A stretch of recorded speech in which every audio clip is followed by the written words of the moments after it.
Assalamualaikum warahmatullahi wabarakatuh. Perkenalkan, nama saya Suralik Darmawan dengan NIM 250201020840 dari program studi S1 PJJ Management, di mana di sini saya akan menjelaskan terkait studi kasus UAS Bisnis Big Data dengan judul Prediksi Churn Pelanggan pada suatu platform e-commerce. Analisis ini saya susun mengikuti kerangka CRISP DM yang terdiri dari 6 tahap. Yang pertama, business understanding untuk merumuskan masalah bisnis dan metrik kesuksesan. Kemudian, data understanding untuk memahami profil dan kualitas data. Berikutnya, data preparation untuk kebersihan data. Kemudian, data modeling dengan menggunakan algoritma decision tree. Kemudian, evaluation untuk mengukur kinerja model, serta rekomendasi and deployment untuk menerjemahkan hasil keputusan bisnis. Untuk alur proses data, di sini saya menggunakan aplikasi Altar AI Studio, yang mana sebelumnya dikenal dengan nama Rapid Miner. Pada tampilan ini terlihat alur proses yang lengkap mulai dari pengambilan data, kemudian penggantian missing value, melakukan replace kategori, pembuatan atribut baru, menyeleksi atribut, menetapkan role model, hingga tahap validasi model. Untuk permasalahan yang saya angkat, adalah churn pelanggan pada platform e-commerce dengan kondisi saat ini, yang mana perusahaan e-commerce kehilangan pelanggan yang berdampak langsung pada pendapatan berulang. Biaya akuisisi pelanggan baru jauh lebih mahal dibanding mempertahankan pelanggan lama. Namun kampanye retensi yang selama ini dijalankan secara massal dicurigai tidak memiliki penargetan yang jelas, sehingga anggaran retensi menjadi kurang efisien karena pelanggan yang sebenarnya loyal ikut menerima insentif yang dirasa tidak diperlukan. Kemudian, target prediksi pada studi ini adalah churn pelanggan dengan menggunakan dataset yang diperoleh dari Kaggle sebanyak 5.630 baris dan 20 kolom. Untuk tujuan analitik dan juga metrik kesuksesan ini, yang mana tujuan analitik studi ini adalah untuk membangun model klasifikasi yang memprediksi probabilitas churn pelanggan berdasarkan atribut transaksi dan perilaku, agar tim retensi ini dapat melakukan intervensi secara tepat sasaran. Kemudian, model ini bisa saja selalu menebak pelanggan yang tidak akan churn dan tetap terlihat akurat, padahal aslinya gagal untuk menangkap pelanggan yang sebenarnya beresiko. Oleh karena itu, saya menggunakan recall class churn sebagai metrik utama untuk menangkap sebanyak mungkin pelanggan yang benar-benar akan churn. Ditambah event score untuk keseimbangan precision and recall, serta AUC and ROC untuk melihat kemampuan model membedakan kelas pada semua threshold. Dataset ini terdiri dari 5.630 baris data pelanggan, 20 kolom atribut dengan churn rate keseluruhan 16,8%, dan tidak terdapat kolom ataupun baris yang berduplikat. Atribut penggunaan utamanya ini mencakup tenor, preferred login device, city tier, warehouse to home, preferred payment mode, gender, dan lain sebagainya. Kemudian, untuk kondisi data mentah pada kualitas data awalnya, ini saya menemukan 3 persoalan kualitas data. Yang pertama, terdapat missing value yang tersebar di 7 kolom dengan jumlah baris yang hilang berkisar 251 hingga 307 baris ataupun data yang hilang per kolomnya. Kemudian, kedua, outlier pada jarak atribut gudang ke rumah ini, di mana nilai maksimumnya mencapai 127, yang diduga terdapat suatu anomali. Kemudian yang ketiga adalah label yang tidak terkonsisten pada metode pembayaran, seperti terdapat penulisan COD dan juga cash on delivery yang bermakna sama. Selain itu juga terdapat kata CC yang bermakna sama dengan credit card. Kemudian, hubungan antar variabel dari analisis korelasi ini terdapat dua temuan yang menonjol. Tenor menunjukkan korelasi terkuat terhadap churn sebesar minus 0,349, yang artinya semakin baru pelanggan bergabung, semakin tinggi resiko churn-nya. Sementara riwayat komplain berkorelasi positif 0,250 terhadap churn. Yang ini mengonfirmasi bahwa pelanggan yang pernah komplain cenderung lebih mudah untuk berhenti berlangganan. Kemudian, untuk teknik pembersihan data untuk menangani adanya missing value, saya menggunakan operator replace missing dengan strategi penggantian nilai rata-rata pada 7 kolom yang terdapat missing value, yaitu seperti tenor ataupun jarak gudang ke rumah, jam penggunaan aplikasi, kenaikan pesanan dari tahun sebelumnya, kupon, kemudian jumlah pesanan ataupun hari sejak pesanan terakhir.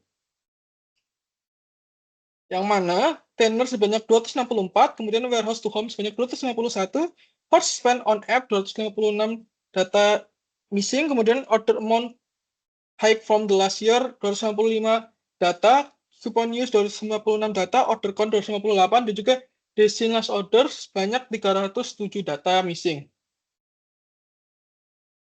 Kemudian setelah proses ini, maka seluruh kolom tersebut sudah bernilai 0, sehingga tidak terdapat bagian yang missing lagi.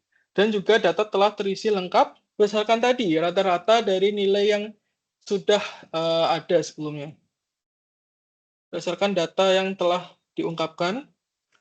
Nextnya kemudian ada standarisasi kategori, yang mana saya melakukan standarisasi kategori berdasarkan metode menggunakan operator replace dengan menggabungkan tadi penulisan yang memiliki makna sama, seperti COD dan juga cash on delivery, yang mana saya mengubah COD menjadi cash on delivery dan juga CC menjadi credit card.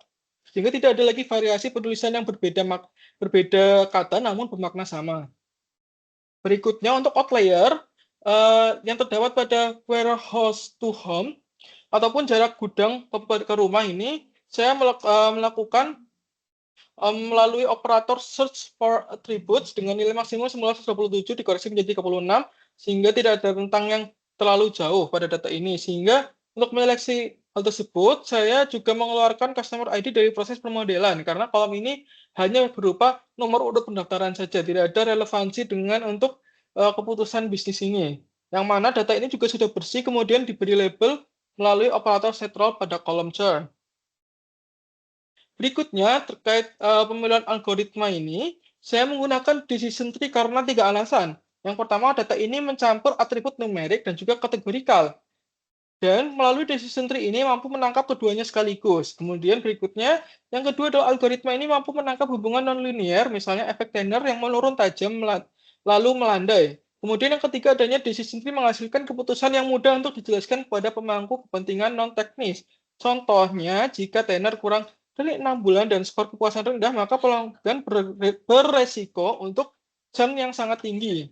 Kemudian untuk validasi model menggunakan split 70/30 dengan stratified sampling agar proposition tetap terjaga. Kemudian untuk struktur pohon keputusan yang terbentuk, saya menempatkan tenor sebagai root node, sejalan dengan temuan korelasi terkuat sebelumnya. Temuan menariknya juga, cashback amount muncul sebagai slip dominan kedua yang mengindikasikan bahwa besaran cashback yang diterima pelanggan turut menentukan apakah pelanggan tersebut bertahan atau berhenti berlangganan. Berikutnya, untuk hasil kinerja model, yang mana model ini menghasilkan akurasi sebesar 89,40% dengan AUC 0,882, kemudian precision class churn 75,86%, recall class churn sebesar 54,23%, dan F1 score sebesar 63,24%. Dari conversion matrix pada 1.689 data yang diuji, model berhasil mengenali 1.356 pelanggan yang memang tidak akan churn, namun 284 pelanggan yang benar-benar akan churn, sehingga model hanya menangkap 154 dan melewatkan 130 pelanggan lainnya.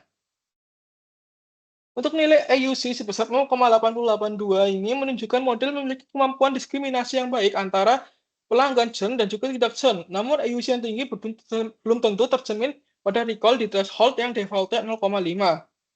Sehingga menurunkan ambang batas keputusan berpotensi menaikkan recall meskipun dengan konsekuensi precision yang sedikit menurun.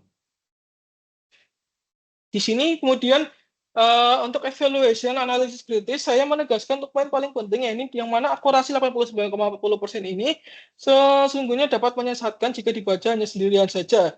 Namun, karena didominasi keberhasilan mengenai pelanggan yang memang tidak akan churn, angka yang lebih valid ini adalah recall class churn sebesar 54,23%. Artinya hampir separuh atau tepatnya sekitar 45,8% peluang retensi hilang begitu saja karena tidak terdeteksi. Saya di sini juga menyoroti adanya kemungkinan bias data, yang mana dataset ini hanya memotret satu perusahaan pada satu periode. Dan imputasi missing value dengan rata-rata mengasumsikan data hilang secara acak, padahal pelanggan yang tidak mengisi tenor bisa jadi justru mungkin memang pelanggan baru dengan resiko yang tinggi. Sebagai bukti juga adanya korelasi semua, yang mana customer ID berkorelasi 0,598 dengan jam penggunaan aplikasi. Padahal terkait customer ID tidak ada hubungannya terhadap hasil data kepada keputusan ini. Kemudian, untuk rekomendasi keputusan bisnis ini, saya menyusun 5 rekomendasi bisnis. Yang pertama, mengintegrasikan skor risiko churn ke CRM untuk memicu retensi otomatis pada pelanggan tenor di bawah 6 bulan. Kemudian melakukan audit layanan logistik di wilayah dengan jarak gudang jauh dan juga City Tier 3. Kemudian membangun pemantauan skor kepuasan berkala sebagai pemicu eskalasi ke tim customer service. Kemudian menginvestigasikan akar permasalahan kepuasan pengguna cash on delivery melalui suatu riset kualitatif sebelum membatasi opsi pembayaran. Kemudian mengevaluasi ulang struktur program cashback sebagai instrumen retensi. Untuk berikutnya, model ini tetap memiliki batasannya, yaitu data bersifat cross-sectional sehingga tidak dapat menangkap untuk pola yang musiman. Selain itu, dilatih dari data satu perusahaan sehingga validitas eksternalnya juga perlu adanya diuji ulang dan juga memerlukan retraining secara berkala.